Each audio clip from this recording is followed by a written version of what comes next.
السلام عليكم، مرحبا بكم في قناة مطبخ آسيا. اليوم جبت لكم وصفة السردين، سمك السردين. وصفة صدقيني ولا في الخيال. وصفة بنينة بزاف، طريقة محشية، نحشو السمك طريقة ما تتصوريهاش خلاص، ولا راح تجي في الفكر تاعك.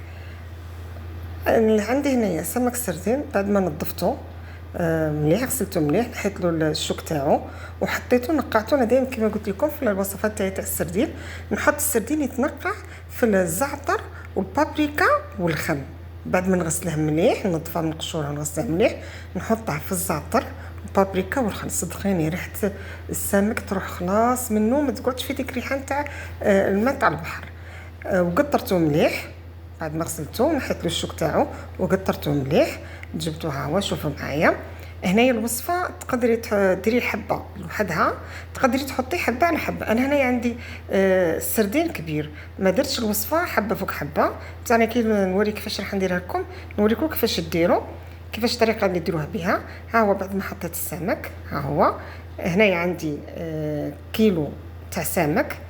هنا عندي نص مورف تاع بابريكا، نص مورف نتاع سكنجبير، نص مورف تاع قزبر جاف، ونص مورف تاع كمون. هنا ما نديروش القزبر الاخضر، نديرو القزبر الجاف، لازم القزبر الجاف.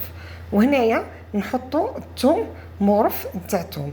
هنا نحط مغرف تاع ملح، نحط 2 مغارف تاع خل، ونحط مغرف تاع ثوم. الا ثوم اخضر مبشور، الا كان عندك ثوم بودره ديري ثوم بودره ثاني، هو راح يعطيك ذوق، يا اخضر مبشور يا ثوم بودره. بعد ما حطيت التوابل كلها، ضفت لها 2 مغارف خل، وحطيت نص مغرف تاع فلفل اسود، وحطيت مغرف تاع الثوم، وحطيت التوابل كما شفتوا كامل معايا. راح نخلط كل التوابل مع السمك، نخلطهم درك باليد تاعي خير باش يدخل لها البنه. نخلطهم مليح ونخليهم نخليهم في وسط خلطه التوابل على الاقل ربع ساعه باش يتشربوا كامل هذيك البنه تاع التوابل، على الاقل ربع ساعه. من بعد هنايا نجيبوا الحشوه السحريه اللي هو الخبز اليابس. الخبز اليابس اللي في الدول العربيه يقولوا له بقسماط. يعني صدقني الطريقه هذه راح تعجبي لها، بصح ليها ذوق والله ما شاء الله. حطيت الخبز اليابس. هنا حطيت انا كاس ونص، انت حطي كاس في كيلو سمك، حطي كاس. الخبز قعد معايا زياده، الحشوه قعدت معايا زياده. حطيت كل التوابل اللي انا حطيتها في السمك حطيتها في الخبز. الملح نحطو قرصه، ما تحطيش الثوم هنايا في الخبز، ما تحطيش الثوم لا جاف ولا اخضر. وحطيت مغرف تاع زيت، راح نحط حبه بيض كما قلت لك. انت حطي كاس تاع خبز يابس اللي هو بقسماط مطحون. ولكن في كيلو سمك ما تحطيش كاس ونص كما حطيت انا، والمقادير الثانيه تحطيها كامل كما حطيتها، ودير فيه حبه بيض. من بعد تجيبي الماء، تحطي 2 مغارف ماء حتى 3 مغارف ماء، وتخلطي وتولي تخلطي كي شغل راكي ديري.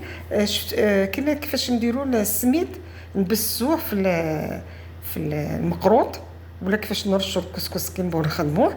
لازم ما تعجنيش كي شغل تخدميه، ترشيه بالماء بالعقل بالعقل بالعقل حتى يولي معاك كيما الكسكس.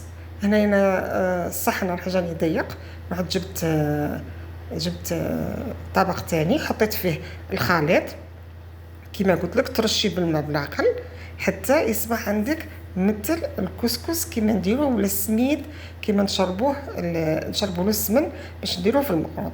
ها هو شوفي كيفاش جا معايا، تشوفي ها هو راح نوريكم. بعد راح نرجعه في طبق باش تشوفيه، في صحن عفوا، باش تشوفيه كيفاش جا معايا. ما تكتريلاش الماء باش الخبز ما يوليش معك عجين، ما تكتريلاش الماء. شوفي الطريقه كيفاش اللي نديرها بها.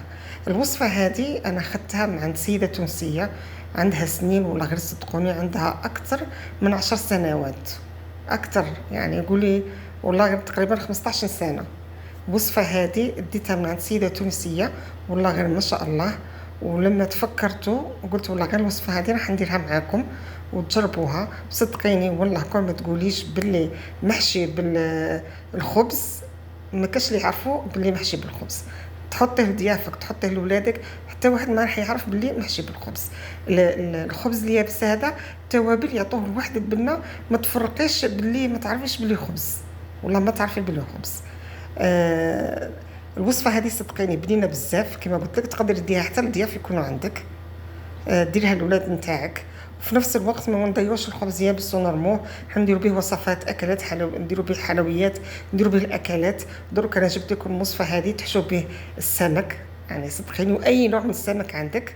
شوفي هنايا هو بعد ما جبت السمكه، شوفي انا حطيت حبه على حبه، كما جبت السمك السردين حطيت حبه على حبه، تقدري تحطي حبه على حبه. انا عندي هنا السمك كبير، عندي السردين كبير، ما بغيتش نحط حبه على حبه، ندير كل حبه وحدها. انت اذا كان عندك السردين صغير حطي حبه على حبه، كان عندك السردين كيما هذا اللي عندي تحشيه بهذه الطريقه اللي نحشي بها. شوفي كي شفتي كيفاش جاتني الحشوه، كيفاش جات ماشي ملصقه يعني كيما الكسكس كيما قلت لك.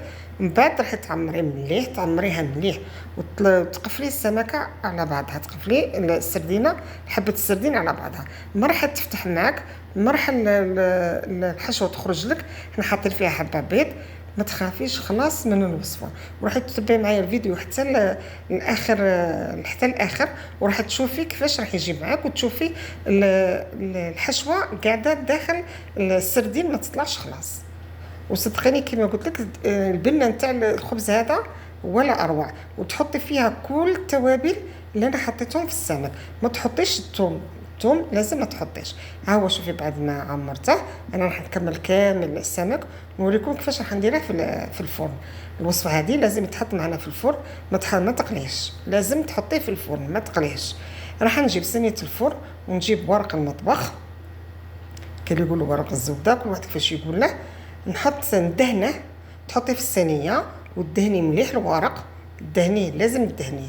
ومن بعد نجيب حبه السردين راح نمرمدها في الدقيق في الفرينه، تمرمديها مليح في الدقيق من ناحيتين كما قلت لكم. والورقه نتاع الزبده نتاع الطهي تكون مدهونه مليح. الفرن راني مشعلته على 180 درجه. بعد ما بديت نحط السردين في الفرينه، شعلت الفرن وجبت صينيه فرشتها بالورق ودهنتها مليح بالزيت ومربت كامل السمكه. هو شوفي من بعد راح نجيب فنجان فيه زيت ونرش الزيت من فوق. واللي يبغى زيت الزيتون يقدر يدهن الورقه بالزيت ويرش السمك بزيت الزيتون. اللي يبغى، كان ناس كتير يحبوا زيت الزيتون، يعطيك كان تاني ذوق مليح ويجمره لك ما نقولكش. ها هو رشه مليح. راح نغطيه ما تخليهش عريان، تغطيه تقلبي عليه الورق وتدخليه في الفرن. راح ندخله في الفرن نخليه لمده نص ساعه. بعد نص ساعه راح نقلع الغطاء ونخليه برك ينشف شويه من فوق. ها هو شوفي كيفاش متجمر معايا، شوفي كيفاش الحشوه قعدت كيما هي ما طلعت. كي تشوفوا انا كي طلعت الثانيه من الفرن وريتها لكم على المباشر، شوفي كيفاه. ها هو هنا جاهز معايا. شوفي هنقسم لكم حبه، صدقيني ولا اروع، بنين بنين بنين بالبزاف. ان شاء الله تجربوا وينجح معاكم. ديروا اللايك، دخلوا معايا في اشتراك، ما تبخلوش عليا شجعوني باش نجيب لكم وصفات والله في الخيال واقتصاديه. والسلام عليكم.